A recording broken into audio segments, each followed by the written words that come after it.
Quelle mystérieuse et surprenante existence que celle des mots. Et comme elle est différente de la nôtre, et comme elle est plus belle encore. Nous naissons sans savoir pourquoi, après n'avoir été que momentanément désirés, et la plupart des hommes meurent sans que l'on ait compris la raison de leur passage sur Terre. Tel n'est pas le cas des mots. Les mots ne viennent au monde que si l'on a absolument besoin d'eux. Ils naissent en une seconde, et l'on s'aperçoit tout à coup qu'ils sont indispensables, et l'on se demande comment on a pu se passer d'eux si longtemps. Mais si d'aventure on se trompe, si l'on fait naître un mot qui n'était pas réellement nécessaire, si, l'ayant utilisé pendant quelques jours, on convient qu'il est de trop et qu'il fait double emploi, il passe alors rapidement de mode, on n'y pense même plus, et il finit par disparaître complètement.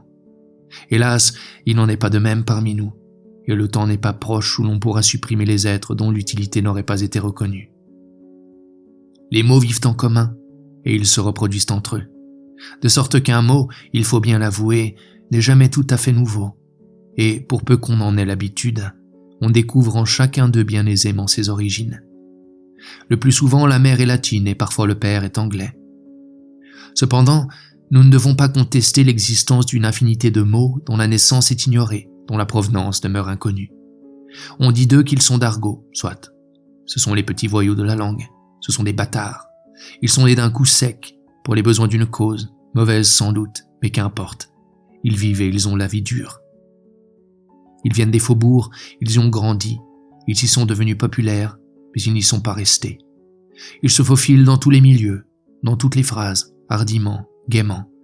Ils détonnent un peu, certes, et les belles dames les prononcent en rougissant, mais ils ont un parfum, une odeur, si vous préférez, dont le charme est bien grand. Seulement, ils sont terribles. Ils ne se font pas annoncer et souvent on voudrait ne pas les laisser passer. Mais leur adresse est telle qu'ils vous échappent et vous n'y pouvez rien. Vous l'avouez vous-même, vous dites « Excusez-moi, ça m'a échappé ». Et nous vous excusons parce que nous savons bien que ce n'est pas de votre faute.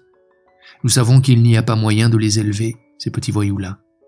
Nous y renonçons, d'ailleurs, en souvenir du jour où leur spontanéité nous a tirés d'embarras. En effet, ils raniment quand ils veulent, une phrase mourante. Ils la stimulent, ils lui donnent un relief soudain. Et le plus vilain d'entre eux, bien placé, entre deux mots, entre deux portes, dans l'oreille, a fait glisser plus d'une femme. Les mots ont une existence infiniment longue, comparativement à celle des humains. Et ce ne sont pas les mots les plus employés qui meurent le plus rapidement. Non, bien au contraire. Les mots ne meurent pas de vieillesse, c'est ça qui est beau. Ils meurent dans l'oubli, et c'est à force de ne plus servir qu'ils disparaissent. Quelle leçon ils nous donnent. Chez eux, il n'y a pas d'enterrement. On n'annonce en effet jamais la mort d'un vieux mot, tandis que la naissance d'un mot nouveau est un véritable petit événement. Tout le monde l'essaye, on s'en amuse, il va de bouche en bouche. Mais les gens graves et ceux qui font profession de l'être accueillent avec méfiance, pourtant, le mot qui vient de naître, et c'est pourquoi l'on attend qu'il ait une majorité pour le naturaliser français. La naturalisation se fait en présence de 40 messieurs, qui sont généralement 38, et qui portent le nom et l'habit d'académiciens. Mais l'existence de tous les mots n'est pas exempte de soucis. Certains envoient de dur, et par exemple, il arrive à un grand nombre de mots de servir les uns pour les autres. Ainsi, tenez, le mot vache sert alternativement à désigner un animal, une femme qu'on n'aime plus et un agent de police. Il y a des familles de mots, très nombreuses, très unies, comme il y a des familles d'arbres. Ils ont également la même racine. Il y a aussi quelques mots rares qui vivent seuls. Je vous signale la présence de vieux, de très vieux mots, que vous trouverez, si ça vous amuse, en les cherchant dans les livres anciens, et vous verrez qu'ils sont séchés entre les feuillets comme des fleurs mortes.